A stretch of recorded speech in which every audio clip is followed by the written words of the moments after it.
రుద్రమ గారు, రామచంద్ర నాయక్ గారు, మొత్తానికి రెహనా ఒకటి నిన్న ఎల్బీ స్టేడియం సభలో రేవంత్ రెడ్డి చేసిన కామెంట్స్ అవన్నీ చూసిన తర్వాత ఇవాళ కేటీఆర్ మళ్ళీ ప్రెస్ మీట్ పెట్టి 72 గంటలు సమయం ఇస్తున్నాం మీకు, ఎందుకంటే లాస్ట్ టైం ప్రిపేర్ కాలేదు అని చెప్పారు కాళేశ్వరం విషయంలో, కాబట్టి ప్రిపేర్ అయ్యారా ఏ విషయం మీదైనా నేను రెడీ, చర్చకు రెడీ అని కేసీఆర్కు కిషన్ రెడ్డి సవాల్ విసిరితే కేటీఆర్ స్పందించారు.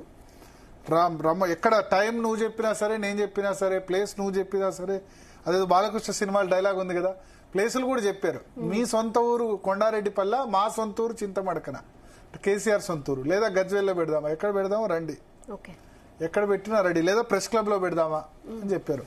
బట్ అల్టిమేట్ గా ఇవన్నీ కార్యరూపం దాల్చాం.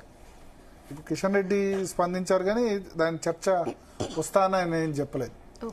కాబట్టి చూద్దాం, అంటే ఇవి మంత్రులు స్టేట్మెంట్లు ఇక్కడ వరకే ఉంటాయి. కేసీఆర్ అసెంబ్లీకి రావాలంటారు, ఆయన రారు.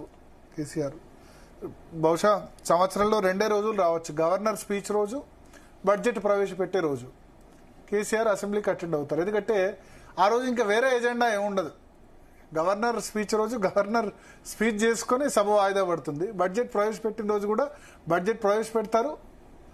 సో ఎవరు మాట్లాడడానికి ఏముండదు. సో ఆ 2 రోజులు మాత్రమే కేసీఆర్ వస్తారు, ఎందుకంటే అది అందరూ తెలుసు, is not interested in assembly. మొదటి 4 సంవత్సరాలు అయితే ఖచ్చితంగా కేసీఆర్ అసెంబ్లీకి రారు. ఇప్పుడు కూడా నిన్న యశోద హాస్పిటల్లో పెట్టి త్వరలోనే ప్రెస్ మీట్ పెట్టి బనకచెర్ల ఇవన్నీ విషయాలు కూడా చెప్తా అని చెప్పారు. ప్లీనరీ తర్వాత ఏప్రిల్ 27 సంవత్సరం తర్వాత మాట్లాడిన తర్వాత మళ్ళీ ఇప్పుడు దాదాపు 2-3 నెలలు అయింది.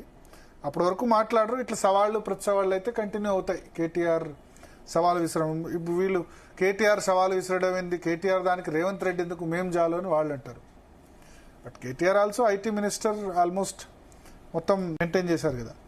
సో ఇవి అక్కడ వరకే ఉంటాయి పొలిటికల్ రాజకీయ సవాళ్లు తప్ప అంతకు మించి అయితే ముందుకైతే పోతుందని నేను అనుకోను.